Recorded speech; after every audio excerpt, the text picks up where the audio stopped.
ने जो जो गाइडेंस दिया हुआ है तो वो श्लोक लेके मैं यहाँ से शुरू करता हूँ और उसके बाद में हम लोग आगे बढ़ेंगे उसके चर्चा करने के लिए।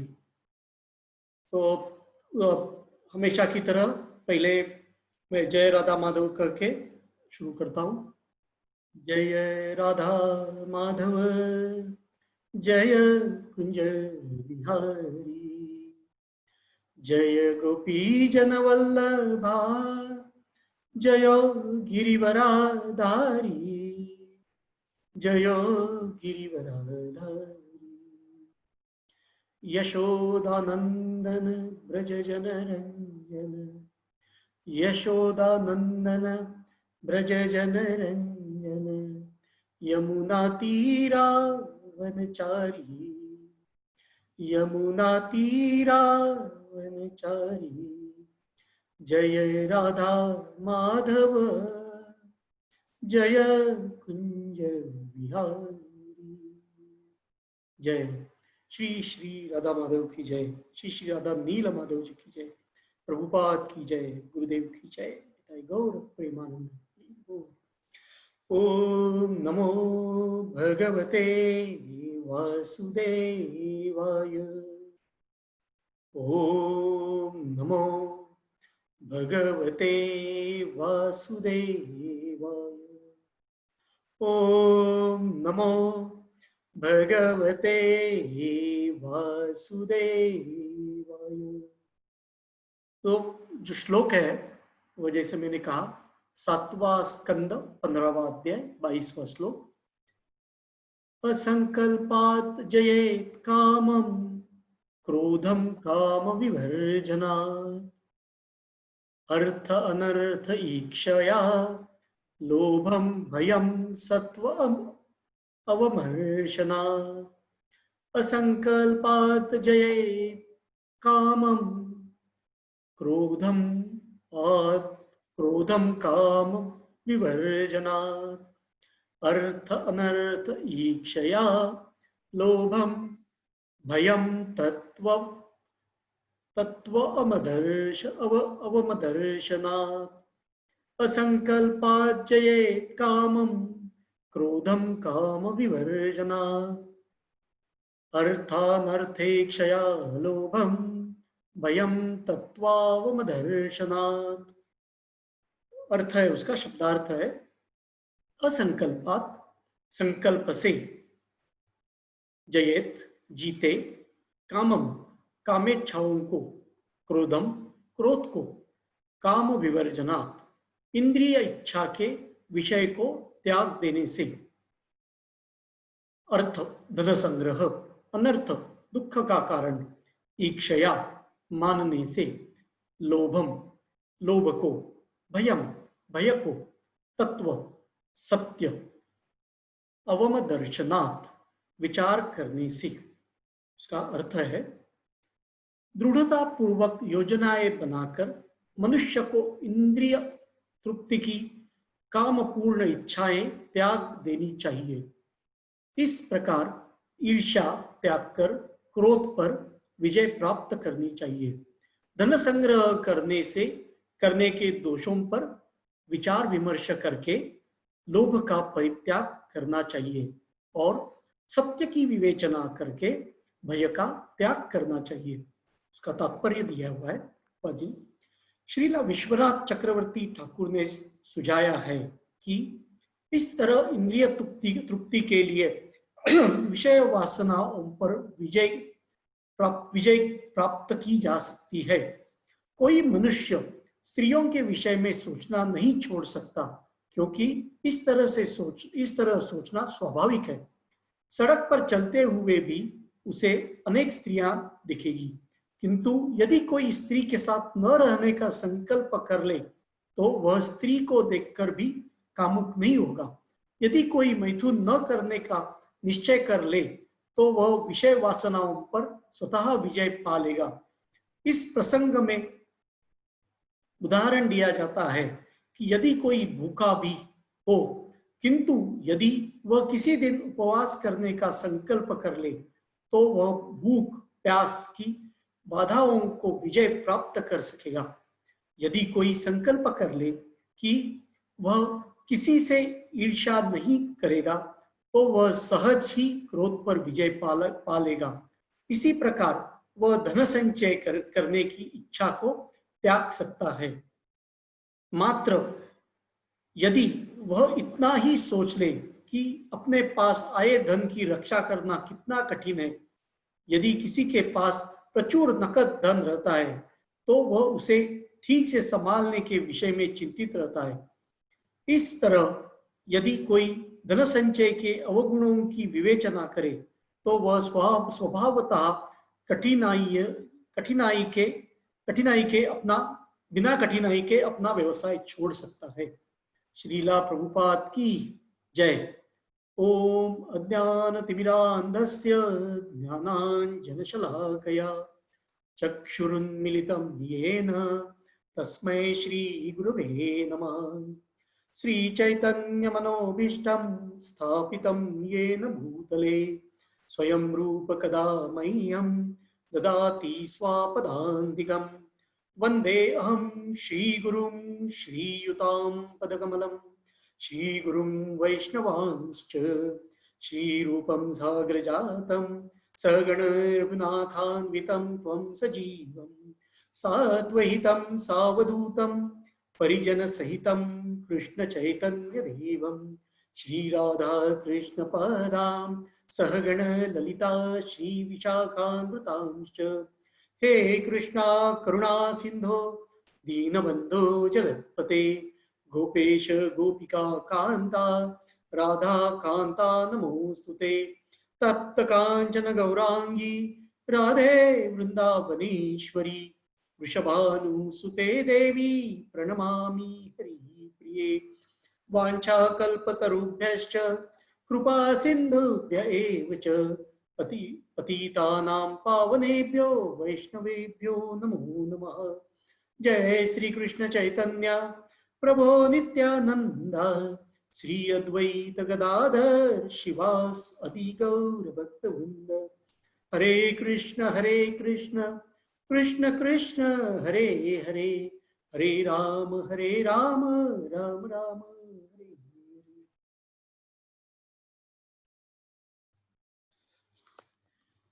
सबको मैं धन्यवाद देना चाहता हूँ कि आप सब हमारे साथ है आज भागवतम सुनने के लिए।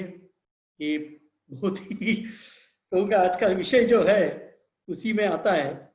मेरा विषय है सत्य या साहस।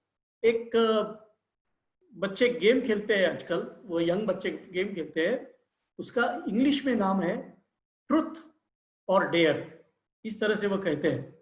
वो गेम को क्या करते हैं, वो एक बोतल लेते हैं और उसको बीच में रखते हैं और बोतल को घुमाते हैं, और ये बोतल जो है जिसकी तरफ जाएगी उसको सवाल पूछते हैं, तू क्या चुनेगा, सत्य चुनेगा या साहस चुनेगा? अगर सत्य चुना तो मैं जो सवाल पूछूंगा उसके ऊपर तुम्हें सत्य जवाब देना है, और अगर साहस कहा तो कुछ भी साहस उसको करने के लिए चुनौती देते हैं। तो ये होता है का गेम। लेकिन हम इसको कृष्ण भावना में जोड़ के देखेंगे कैसे होता है और क्या होता है। जैसे हम आगे जाएंगे तो उसका धीरे धीरे मैं कोशिश करूंगा कि उसके बारे में मैं थोड़ी चर्चा करूं उसके बारे में। तो सबसे पहले एक मेरे मन में एक कथा आती है महाभारत की, और बहुत प्रसिद्ध कथा है और आप सब लोगों ने सुनी होगी, लेकिन जिसमें ये सत्य का विषय एक आया है उसके अंदर। ये कथा जाती है महाभारत का जब युद्ध चल रहा है। वो युद्ध में भीष्म पहले ही गिर चुके हैं और अभी द्रोणाचार्य सेनापति बन चुके हैं, और द्रोणाचार्य बहुत वीरता से युद्ध कर रहे हैं। और सबको पता है कि जब तक द्रोणाचार्य जी के हाथ में धनुष्य है तब तक उनसे कोई भी जीत नहीं सकता, अर्जुन भी नहीं जीत सकता, ये सबको पता है। तो अभी द्रोणाचार्य कैसे निकल जाएंगे युद्ध से, उनका मृत्यु कैसे होगा, वो सोच रहे हैं सब कोई। तो द्रोणाचार्य जी के मृत्यु के लिए धृष्टद्युम्न का जन्म हुआ था। द्रुपद राजा ने द्रोणाचार्य के मृत्यु के लिए एक यज्ञ किया था, और उस यज्ञ से धृष्टद्युम्न का जन्म हुआ था। लेकिन धृष्टद्युम्न को सिखाया था द्रोणाचार्य ने, लेकिन धृष्टद्युम्न इतना वीर नहीं था कि द्रोणाचार्य के सामने धनुष्य लेके खड़ा रहे और उनको मार सके। तो बहुत सोच समझ के बाद कृष्ण जी ने तो पण किया था कि मैं युद्ध में शस्त्र उठाऊंगा नहीं, नहीं तो कृष्ण के लिए कुछ वो बड़ी चीज नहीं है, बहुत ही छोटी सी चीज है किसी को भी समाप्त करना। लेकिन कृष्ण भगवान ने कहा था कि मैं तो अस्त्र नहीं उठाऊंगा, शस्त्र मेरे हाथ में नहीं होगा, तो क्या करेंगे? तो बोला कि सिर्फ मैं आपको दो चार चीजें एडवाइस दे दूंगा, दो चार चीजें बताऊंगा आपको मैं। तो उसमें वो कहते हैं कि द्रोणाचार्य जी का सबसे ज्यादा प्रेम है अपने पुत्र अश्वत्थामा पर। ताकि वो बताते हैं कृष्ण भगवान कि द्रोणाचार्य एक ब्राह्मण थे, लेकिन उन्होंने अपना ब्राह्मण्य का त्याग करके कौरवों के घर में इसके लिए नौकरी की कि अश्वत्थामा को उन्हें अच्छी जिंदगी देनी थी, उसको अच्छा खाना पिलाना, उसका संगोपन वो अच्छा करना चाहते थे, इसके लिए वो उन्होंने नौकरी की थी। तो इतना उनका प्यार था अश्वत्थामा के ऊपर। तो कहा गया, तो उन्होंने बताया कि एक अश्वत्थामा नाम का हाथी है अवंतीपुर के राजा के पास, अगर उसको मारा जाए और अगर हम बता दें द्रोणाचार्य जी को कि अश्वत्थामा मर गया है, तो शायद वो अपना अस्त्र नीचे रखेंगे, शस्त्र अपने धनुष्य नीचे रखेंगे। तो फिर भीम जी तो तैयार ही थे। भीम उन्होंने वैसे ही जैसे सुना वैसे दौड़ पड़े अपनी गदा लेके, और कुछ सेकंड में वो हाथी का उन्होंने मृत्यु करा दिया। अभी हाथी मरने के बाद जोर जोर से भीम चिल्लाते चिल्लाते हुए आ गए द्रोणाचार्य जी के रथ के पास, और चिल्लाने लगे जोर जोर से, अश्वत्थामा मर गया, अश्वत्थामा मर गया करके। द्रोणाचार्य का विश्वास नहीं हुआ उसके ऊपर कि भीम कुछ भी कहेगा। उन्हें पता था कि भीम के वीर भाव में आके भीम कुछ भी कह सकता है। तो ये इससे वापस जाती है एक कथा इस तरह कि युधिष्ठिर महाराज जो हमेशा सच कहते थे, उनको एक वर था, वह 4 उंगली जमीन के ऊपर से चलते थे, क्योंकि उन्होंने कभी भी जिंदगी में झूठ नहीं कहा था। तो अभी क्या होता है कि जब आदमी किसी अच्छे भी भाव में चला जाता है बहुत ज्यादा, तो उसको उसका भी अहंकार होता है। आपने देखा होगा बहुत सारे लोगों को दान का या सेवा का अहंकार हो जाता है कभी कभी, कि मैं इतनी सेवा कर रहा हूँ, इतनी सेवा कर रहा हूँ, इतना दान कर रहा हूँ। तो वो अहंकार जब उनके ऊपर हावी होता है, तो बहुत से बार क्या होता है कि माया उनको ठिकाने लगा देती है। लेकिन युधिष्ठिर महाराज तो शुद्ध भक्त थे, तो फिर उनके लिए वो काम कृष्ण भगवान ने खुद ने किया। तो फिर उन्होंने चुना किसको सत्य कहने के लिए? तो युधिष्ठिर महाराज को। अभी युधिष्ठिर महाराज को उन्होंने चुनौती दी, या आपको सत्य कहना है, या आपके पास साहस है कि द्रोणाचार्य को जिंदा रख सकते हैं? तो युधिष्ठिर महाराज तो जानते थे कृष्ण भगवान के मन में क्या है, शुद्ध भक्त थे, तो उनके लिए मुश्किल नहीं था ये समझना कि भगवान कृष्ण क्या चाहते हैं। तो उन्होंने मान लिया कि मैं कह दूंगा। तो जब द्रोणाचार्य जी उनके पास पहुंचे पूछने के लिए, तो उन्होंने पूछा कि अश्वत्थामा सचमुच में मर गया है क्या? तो युधिष्ठिर महाराज पूरा तो झूठ नहीं बोलना चाहते थे, तो फिर उन्होंने आधा ही सत्य बोल दिया कि हाँ, अश्वत्थामा मर गया है, लेकिन ये पता नहीं। और आगे का उन्होंने जो कहा, उससे पहले ही भगवान कृष्ण ने जोर से शंख बजाना शुरू कर दिया। तो आगे जो युधिष्ठिर महाराज ने कहा कि मुझे पता नहीं कि नर या हाथी कौन मर गया है, तो वो आगे का सुना ही नहीं दिया। दुर्योधन जी अपने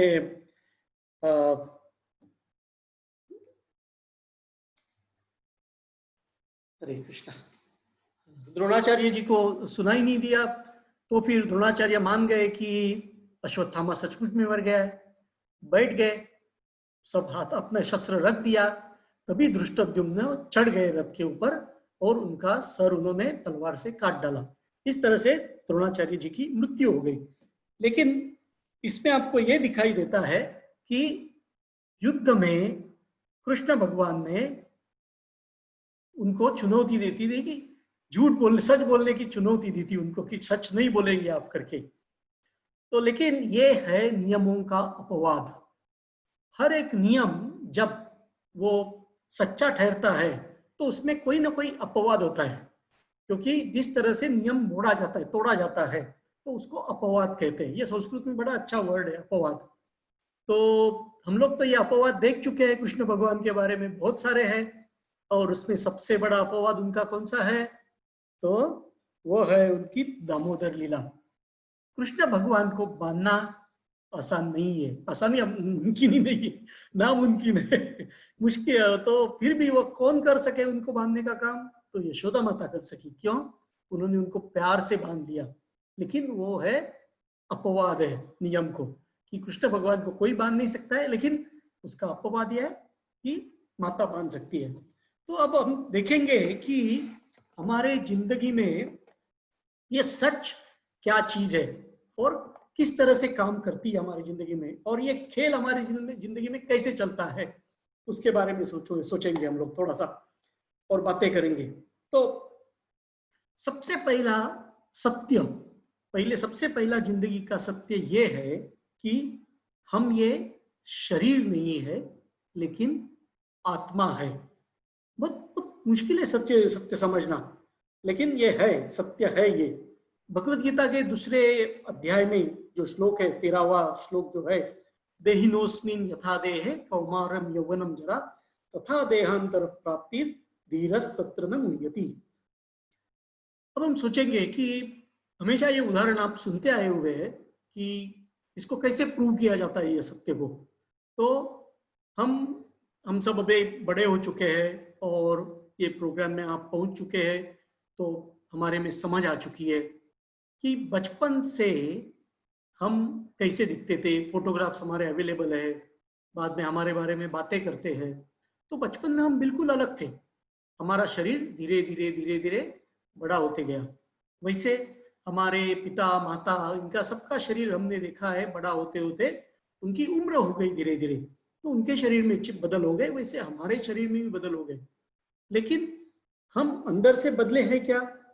नहीं बदले, क्योंकि हम ये जानते हैं अंदर से कि मैं तो वही हूं, मुझे मेरी बचपन की यादें वही है मेरे पास। तो जो कुछ भी है वो मेरा, जो मैं कहता हूं कि मैं जो कुछ भी हूं वो कुछ शरीर से अलग हूं। शरीर मेरा धीरे धीरे धीरे करके बदलते गया, लेकिन अंदर का मैं नहीं बदला। मेरे बहुत सारे गुण वैसे ही रह गए, मेरी याद ऐसे ही रह गई, बहुत सारा जो मेरे साथ जो जुड़ा हुआ था खुद के साथ जो था वो वैसे ही रह गया। वो दिखाता है कि शरीर, ये मैं खुद शरीर नहीं हूं। शरीर तो एक सिर्फ भौतिक है बाहर से, लेकिन अंदर में जो मैं आत्मा हूं वह मैं हूं। ये एक पहला सत्य है जिंदगी का, जिसे हम ये पहला सत्य है हमारे वैष्णव धर्म का। दूसरा सत्य है कि कृष्ण एक ही परम भगवान है और वह व्यक्ति जैसे पूर्ण पूर्ण रूप में है। क्योंकि हम ब्रह्म संहिता में बहुत सारे श्लोक इसके ऊपर है, लेकिन उसके से मैं कुछ उदाहरण दे दूंगा। उसमें से सबसे शुरुआत पहले होती है, वो एक हमारा फेमस श्लोक है, ईश्वर परम कृष्ण सच्चिदानंद विग्रह अनादिरादिर गोविंद सर्व कारण कारणम। वो और पूर्ण ब्रह्म संहिता में ऐसा ही वर्णन है, अद्वैतम अच्युतम अनादि अनंत रूपम आद्यम पुराण पुरुषम नव यौवनम च।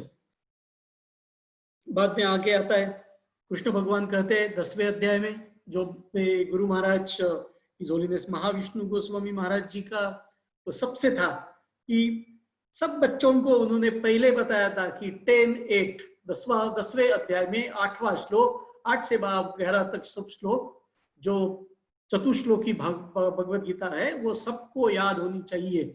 और बड़े प्यार से देखते थे जब बच्चे गए वो उसको रिसाइट करते थे तभी। तो उसका जो फेमस श्लोक है, अहम सर्वस्य प्रभो मत्तः सर्वं प्रवर्तते इति मत्वा भजन्ते मां बुद्धा भाव समन्विता। ये कृष्ण भगवान खुद कहते हैं भगवत गीता के अंदर। उस तरह से ये दूसरा और एक श्लोक होता है, ओम पूर्णमदः पूर्णमिदं पूर्णात् पूर्णमुदच्यते पूर्णस्य पूर्णमादाय पूर्णमेवावशिष्यते। इस तरह से भगवान का ईशोपनिषद में वर्णन किया जाता है। ये पहला श्लोक है। वैसे ही जो 10वें अध्याय में 12वां श्लोक है, उधर भी अर्जुन जी उनका वर्णन करते हैं, परम ब्रह्म परम धाम, ये भगवान का वर्णन करते हैं। इस तरह से पूरे भागवतम के अंदर ये बार बार बताया गया है कि कृष्ण भगवान एक ही परम भगवान है और कोई परम भगवान नहीं है कृष्ण के सिवा। तो इस तरह से ये दूसरा सच है जिंदगी का। तीसरा होता है कि हम एक आत्मा है और कृष्ण है परमात्मा है। जैसे कि हमारे आत्मा में जो गुण है वो परमात्मा के और भगवान के, कृष्ण भगवान के गुण जैसे ही है, लेकिन वो मात्रा में बहुत कम है। उसका हमेशा एक उदाहरण दिया जाता है, वो हमारे समंदर का उदाहरण दिया जाता है, जिसमें बहुत सारे लोगों ने द्वारका के पास देखा होगा कि वहाँ कितना बड़ा अति विशाल समंदर है। उसके अंदर एक बूंद पानी आप लोगे और उसका अगर उसकी परीक्षा की जाए तो जो उसमें गुण है एक बूंद में, वही गुण वो पूरे विशाल सागर के है, पानी के है। लेकिन सागर विशाल है और एक बूंद पानी एक बूंद होता है। उस तरह से हम वो एक बूंद की तरह है और अति विशाल सागर की तरह भगवान है। तो वो मात्रा में बहुत ज्यादा है, इसको क्वांटिटी कहते हैं इंग्लिश में, उसमें वो बहुत ज्यादा है, लेकिन जो क्वालिटी कहते हैं गुण में, वो हमारे जैसे ही है। क्योंकि वो इसमें कहा गया है कि अपना जो श्लोक है 223, अपना दूसरे अध्याय में 23वां श्लोक जो है, नैनम चिंतति शस्त्राणि नैनम दहति पावका न चेदम त्यापो न शोषयति न चैनम क्लेशयत त्यापो न शोषयति महंता। ये जो कहते हैं कि शस्त्र के द्वारा ना इसके टुकड़े किए जा सकते, ना अग्नि जला सकता है, ना पानी गीला कर सकता है, ना हवा उसे सुखा सकती है, ये ऐसे आत्मा का वर्णन किया गया है। तो क्यों वर्णन किया गया है? क्योंकि आत्मा के ऊपर उसके कोई परिणाम नहीं होते। क्यों नहीं होते आत्मा के ऊपर परिणाम? क्योंकि वह कृष्ण भगवान के ऐसे गुण है उनपे आत्मा में, इसके लिए आत्मा के ऊपर इस किसी का भी परिणाम नहीं हो सकता। ये सब चीजों का जो कही गई अभी नैनम चिंतति शस्त्राणि श्लोक में, उस तरह से, क्योंकि कृष्ण भगवान के ऊपर उसका कुछ उसके परिणाम नहीं होते उस तरह से। तो जैसे परमात्मा मृत्यु के परे है, उनको मृत्यु नहीं है, परमात्मा को, कृष्ण भगवान को मृत्यु नहीं है, उसी तरह से आत्मा की भी मृत्यु नहीं है। क्यों? क्योंकि जैसे मैंने पहले कहा कि गुण वही है, सिर्फ शरीर अलग होता है और शरीर भौतिक होता है जो नष्ट होता है, लेकिन आत्मा वैसे ही रहती है। ये सत्य है। ये हम लोगों ने तीसरा सत्य देखा। अभी चौथा सत्य देखेंगे कि हमारी वास्तविक स्थिति क्या है। हमारी वास्तविक स्थिति है एक दास की है, और हम सिर्फ परमात्मा कृष्ण के दास है, और वही वास्तविक है। अनंत काल से हम उसके दास है और अनंत काल तक रहेंगे। लेकिन स्वीकार करना न करना वो बात अलग होती है थोड़ी सी। कृष्ण केवल एक भोक्ता है और हम और आनंद लेने वाले कृष्ण है। हमारा एक ही कर्म होता है जिंदगी में, एक ही धर्म है कि वो कृष्ण भगवान को आनंद देना। वो हमारी वास्तविक स्थिति है। जैसे, लेकिन महाप्रभु चैतन्य महाप्रभु जो कृष्ण भगवान खुद है, वो जब शिक्षा देते हैं तो एक कदम वो आगे चले जाते हैं। वह कहते हैं, गोपी भर्तुर पदो कमलयोर दास दास दास अनुदास। वो कहते हैं कि हम सोचते हैं कि हम कृष्ण भगवान की हम ऐसी स्थिति है कि हम कृष्ण भगवान को प्रसन्न करने के लिए उनकी सेवा करेंगे, लेकिन वो कहते हैं कि हम उस स्थिति में नहीं अभी तक पहुंचे हुए। तो इसके लिए आसान तरीका कौन सा है? तो आप कृष्ण भगवान के दासों की सेवा कीजिए आप, तो उससे भगवान अति प्रसन्न हो जाएंगे। जैसे दासानु दास कहते हैं, आप जितने उनके दासों के दास रहेंगे उतने भगवान आपकी तरफ ज्यादा आकर्षित होंगे और आपको अपने पास शीघ्रता से ले लेंगे। जैसे वृत्रासुर जी प्रार्थना करते हैं, वो मृत्यु शैया में पड़े हुए हैं, लेकिन प्रार्थना क्या करते हैं, अहम हरे तव पादई की मूलम दासानुदासो भवतास्मि भूया। यह प्रार्थना करते हैं कि मुझे दासों का दास बन के रहने दो, अगर मुझे फिर से जन्म मिलेगा तो ऐसी प्रार्थना करने वाले वृत्रासुर है जो ये सत्य जान चुके थे। तो अब आगे का पांचवा सत्य देखते हैं कि पांचवा सत्य जिंदगी का है कि भक्ति यह एक ही मार्ग है जो हमें कृष्ण भगवान की तरह लेके जा सकता है, और वही उसी से हमें अत्यानंद मिल सकता है। जैसे महाप्रभु कहते हैं आनंद मुदिवर्धनम, ये भक्ति करेंगे तो हमारा आनंद ये सतत बढ़ते जाएगा। बाद में मैंने जो अद्वैतम अच्युतम श्लोक का, उसमें दूसरा वाक्य ये है कि वेदेशु दुर्लभ अदुर्लभ आत्मभक्तो, जो उनके भक्त है उनको कृष्ण को पाना बहुत ही आसान है। 12वां अध्याय जो हमारे मेरे गुरु महाराज हमेशा कहते थे कि सबको याद क्या होना चाहिए, तो चतुश्लोकी भगवद गीता, उसके बाद कहते थे 12वां अध्याय, उसके बाद 15वां अध्याय। ये तो सबको ही आने चाहिए, बच्चों से लेके सबको। ये कम से कम उनकी रिक्वायरमेंट, मिनिमम जो बोलते हैं जो होना चाहिए आदमी के पास, ये इतना कम से कम होना चाहिए हमारे पास। तो कहते हैं तो 12वें अध्याय में बहुत सारे श्लोक है कि जो जिसमें कृष्ण भगवान ये 11वें अध्याय तक भगवत गीता समझाने के बाद अभी वो जब क्लोजिंग चालू करते हैं, वो क्लोजिंग एंड का जब शुरुआत करते हैं भगवत गीता की, तो उसमें वो 12वां अध्याय आता है और उसमें बहुत सारे श्लोक हम कह सकते हैं कि जिसमें कृष्ण भगवान ने कहा है भक्ति के बारे में, मैया वेश मनो ये माम नित्य युक्ता उपासते सद्या प्रयोपेता स्तेमे युक्त तमामता, कि हे अर्जुन मैं स्वयं रूप में मेरे स्वयं रूप में मन को एकाग्र करके भक्तजन परम श्रद्धा सहित नित्य निरंतर मेरे भजन के पारायण करते, उन्हें मैं परम सिद्ध योगी मानता हूं। इस तरह से भगवान कृष्ण भगवान खुद वर्णन करते हैं। बाद में आगे का 2 श्लोक छोड़ के आगे, मय्यार्पित मनोबुद्धि यो मद भक्त समे प्रिया, जिसने अपने मन बुद्धि को मुझ में ही अर्पण किया रखा है, वह मेरा भक्त मुझे प्रिय है। ये कृष्ण भगवान खुद कहते हैं, मैया अर्पित मनोबुद्धि यो मद भक्त समे प्रिय। बाद में आखिर का जो श्लोक है उसमें भी यही कहते हैं, ये तू धर्मामृतम इदम यथोक्तम पर्युपासते श्रद्धाना मत परमा भक्तास्ते तीव में प्रिय। जो मेरे परायण हुए अर्थात मेरे परम गति समझकर विशुद्ध प्रेम से प्रेम की मेरी ही प्राप्ति के लिए ऊपर कहे हुए भक्ति योग के अमृत पथ का सेवन करते, वे भक्त मेरे अतीव प्रिय है।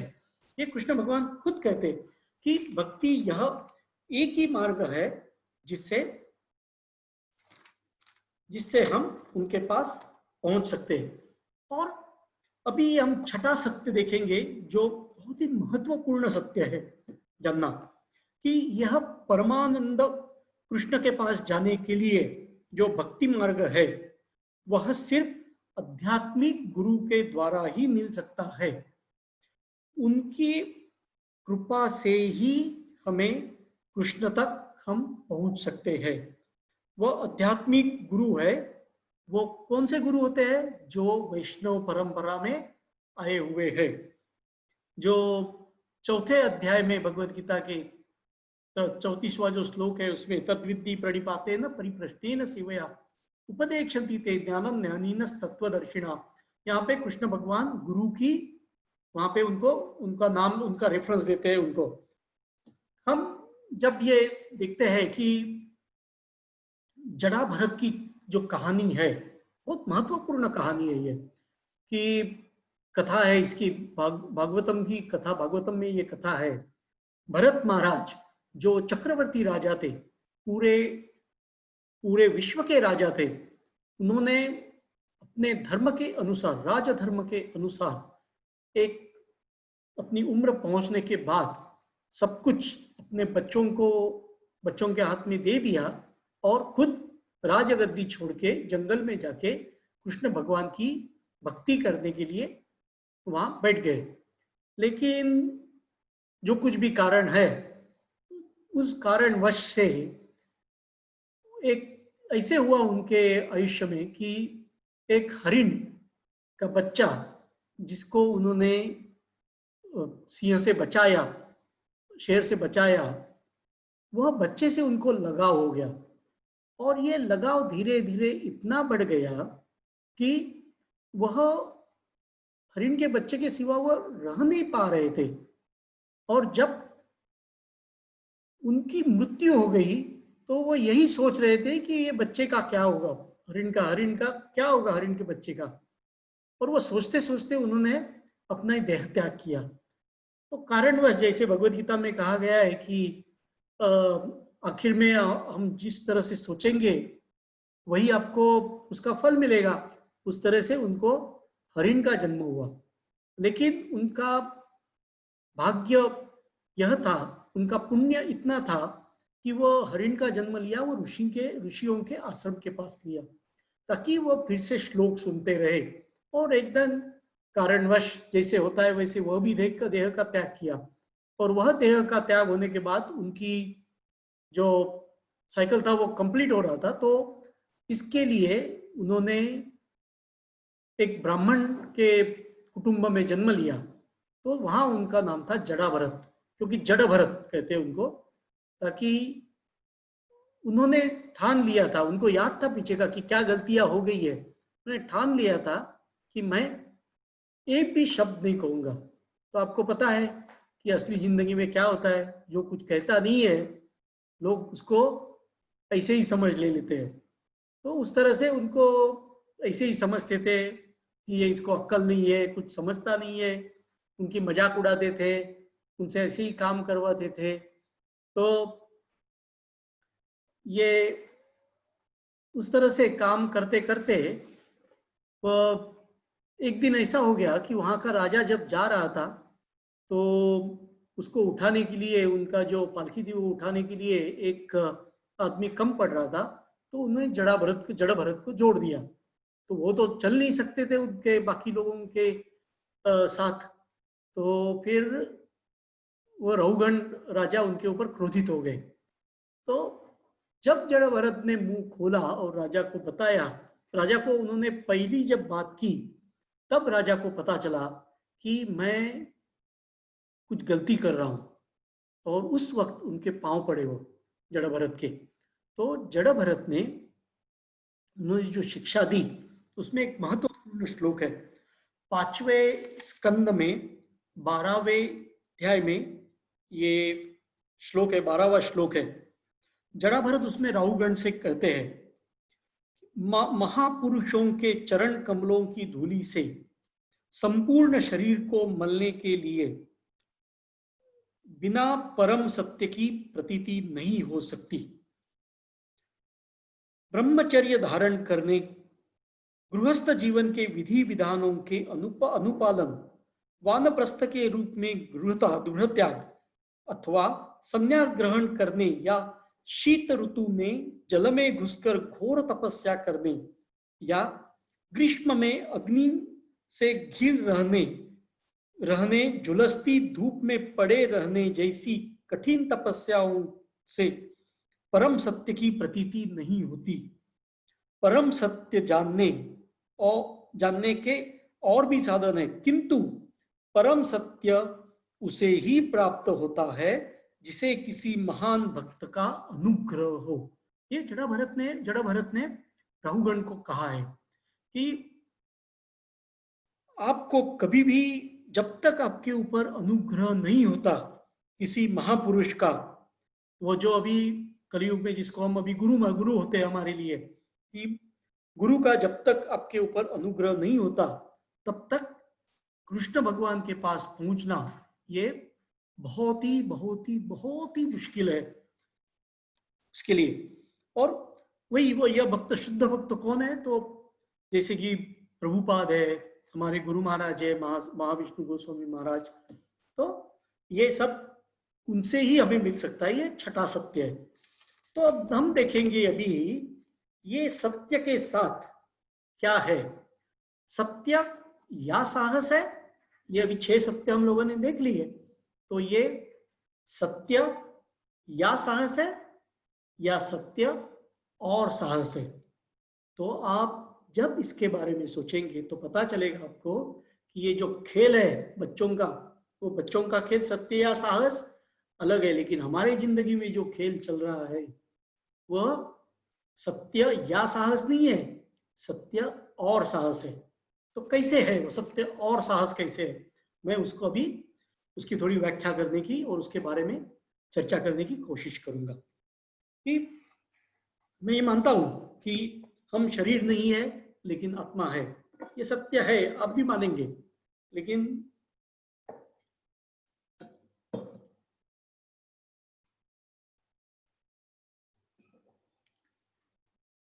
वह हम हमेशा कहते हैं ना कि कहना आसान है लेकिन समझना बहुत मुश्किल है।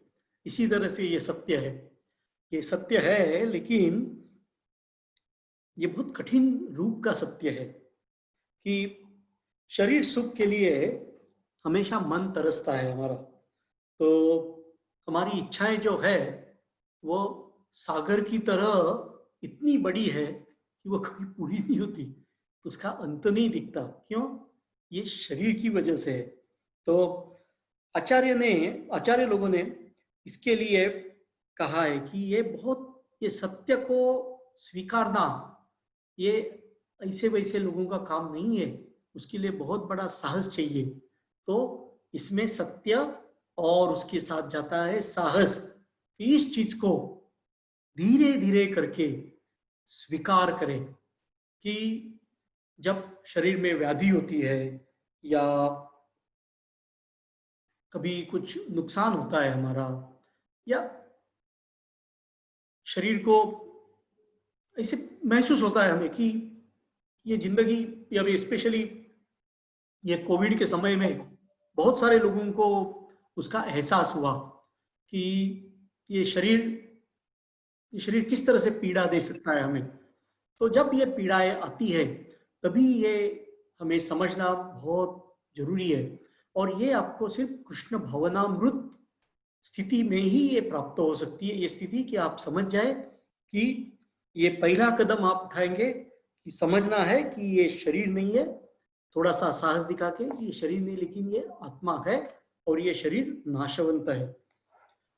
बाद में हम दूसरा सत्य देखे थे कि कृष्ण ही एक परम भगवान है और वो व्यक्ति की तरह है। इंसान की एक खासियत है कि वह अपने लिए सब कुछ चाहते हैं, लेकिन जब दूसरों के लिए होता है तो वो सब चीजें उसको उन्हें कठिन लगने लगती है। तो मित्रगण के लिए कुछ करेंगे, कुटुंब के लिए करेंगे क्योंकि वो जिम्मेदारी है, लेकिन जब जब वो भक्ति की स्थिति आती है, भक्ति में जब कुछ करना होता है, सेवा करनी होती है, तो वो उन्हें कृष्ण भगवान ने वो अर्चा विग्रह लगते हैं। बहुत सारे होते हैं कि उसके ऊपर हमेशा वो प्रभुपाद जी हमेशा टीका करते थे, इम्पर्सनैलिस्ट जिसको कहते हैं, कि वो व्यक्ति करके मानते नहीं है कृष्ण भगवान को।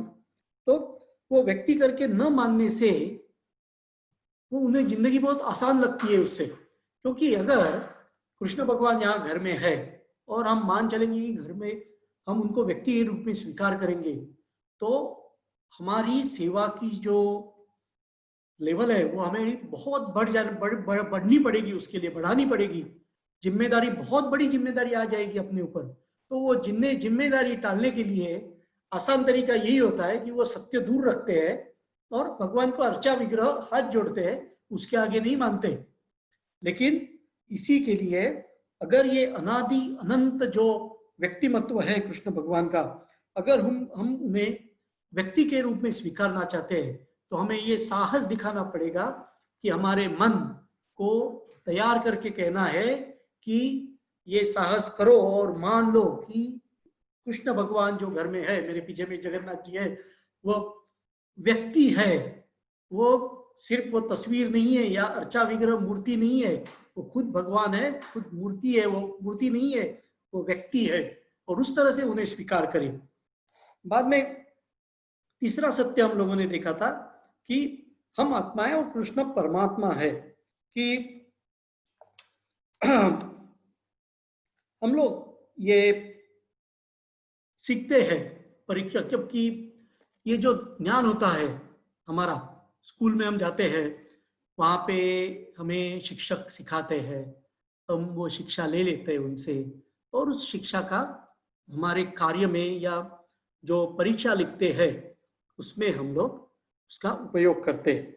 इसी तरह से हमें जीवन के हर प्रसंग में धैर्यपूर्ण भाव से देखने के लिए इस सत्य का उपयोग करना चाहिए कि हम एक कृष्ण से एक बहुत छोटी सी मात्रा में हैं और हम कृष्ण का अंश है और हम शुद्ध है।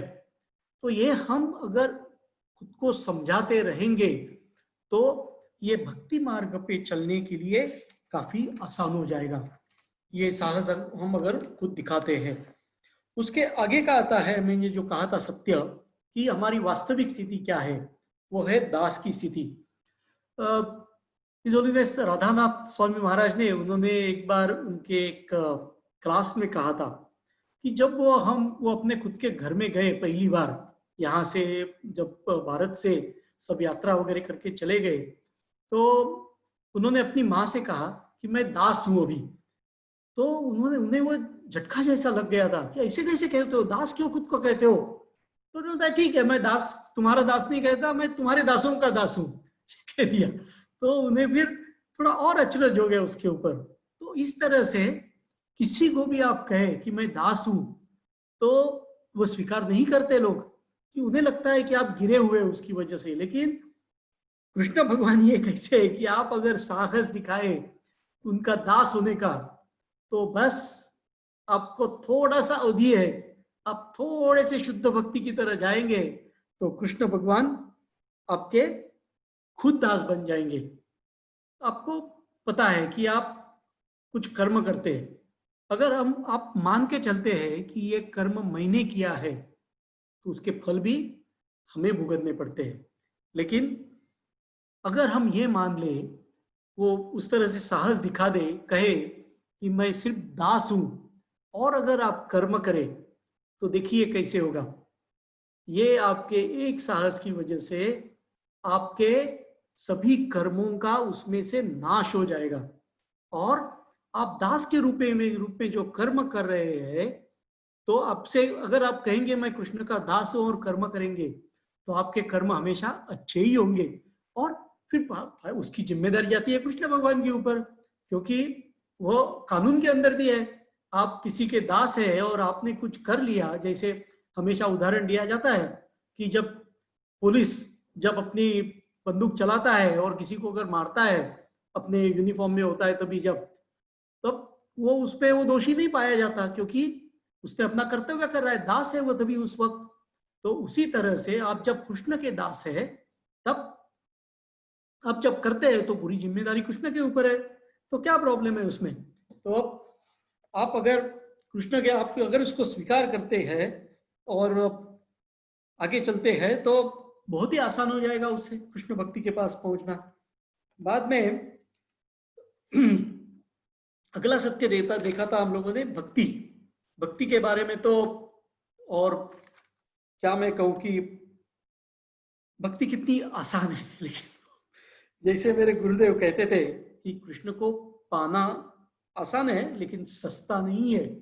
इस तरह से इसके लिए मैं कहता हूं कि आप उसे समझेंगे कि ये भक्ति कोई भी कर सकता है, तो नहीं है वो ऐसे नहीं है। उसके लिए काफी साहस चाहिए भक्ति करने के लिए, क्योंकि आप जैसे भक्ति शुरू करेंगे कृष्ण की, तो कृष्ण भगवान आपसे कोई कोई चीजें निकाल लेंगे, बहुत सारी बुरी चीजें निकल जाएंगी आपसे, लेकिन जिस चीज में आपका लगाव है, वह चीजें भी शुरू हो जाए निकल जाएगी आपसे। अभी आपको पता है कि आप लोग यहाँ सुनने के लिए बैठे हुए हैं, तो बहुत सारे भक्तों के जिंदगी में ये हुआ है कि जैसे कृष्ण भक्ति में आ गए तो उनका वो मीट ईटिंग बंद हो गया, जो शराब पीते थे वो शराब पीना बंद हो गया, जुआ खेलना बंद हो गया, वो तो बहुत सारे बाकी की जो चीजें थी, जो बाकी दुनिया में लोग उसको बहुत अच्छा कहते हैं, वो आपके जिंदगी से चली गई। तो इस तरह से कोई लोग ऐसे हैं, वो खोना नहीं चाहते इसे। उन्हें कहा अगर कि अरे मंदिर में चलो कृष्ण भगवान है, तो किसी को ये जो महाराज जी ने बताया हुआ एक फेमस श्लोक है 10वें स्कंद में 88 अध्याय में 8वां श्लोक है वो, जिसमें वो कृष्ण भगवान कहते हैं मैं जब किसी के ऊपर खुश होता हूँ तो मैं सब कुछ निकाल लेता हूँ। ये जब श्लोक कहते हैं तो कोई मानने के लिए तैयार नहीं होता उसके लिए। तो आप अगर वो समझ के भक्ति को स्वीकार करते हैं तो उसके लिए बहुत बड़ा साहस चाहिए उसके लिए। और आखिर का जो है सच जो मैंने कहा था कि आपको सिर्फ गुरु ही उस रास्ते पे लेके कृष्ण भगवान के पास लेके जा सकते हैं। प्रभुपाद जी कृष्ण भावना बांटने के लिए खड़े हो गए थे, लेकिन आपको पता है कि भारत में तो कोई किसी ने सुना नहीं, लेकिन जब वो अमेरिका में गए थे वहां भी वह जो साहस था उसके लिए जरूरी कि अनुग्रह प्राप्त करने के लिए कोई ऐसी चीजें करे जो गुरु चाहते हैं, वो चीजें करने के लिए भी साहस थे लोगों ने दिखाया। जिन्होंने दिखाया उनको प्राप्ति हो गई, उनको आप देख रहे हैं कितने आनंद में है। जिनको नहीं मिला क्योंकि उन्होंने वो तभी उस समय वो साहस नहीं दिखाया उन्होंने। तो इसी तरह से कि हम अगर ये एक समझ जाए और जाने कि हम आज अगर गुरु के सामने नहीं झुकेंगे, हमारे गुरु के सामने आज नहीं झुकेंगे तो एक दिन मृत्यु हमें जरूर झुकाने वाली है। उससे अच्छा हम अपने गुरु के सामने झुक जाए ताकि वो हमें कृष्ण के पास पहुंचा सके। तो ये है छठा सत्य, और उसके लिए हमें साहस चाहिए कि गुरु चरण में जितने जल्दी हो सके उतने जल्दी हम चले जाए। इतना कह के मैं यहाँ पे रुकता हूँ। अगर मैंने कहते हुए कुछ गलती से कुछ कहा है या कुछ गलतियां की है तो उसके लिए मैं क्षमा चाहता हूँ, और मैं आपके आशीर्वाद के लिए ऋणानुबंध हूँ। धन्यवाद। श्रीला प्रभुपाद की जय, श्रीला गुरुदेव की जय, पिताय गौर प्रेमानंदे। हरि हरि बोल। अगर किसी को कोई कमेंट्स है या टिप्पणी है किसी की या प्रश्न है तो पूछ सकते हैं। हरे कृष्णा। हरे कृष्णा प्रभु जी।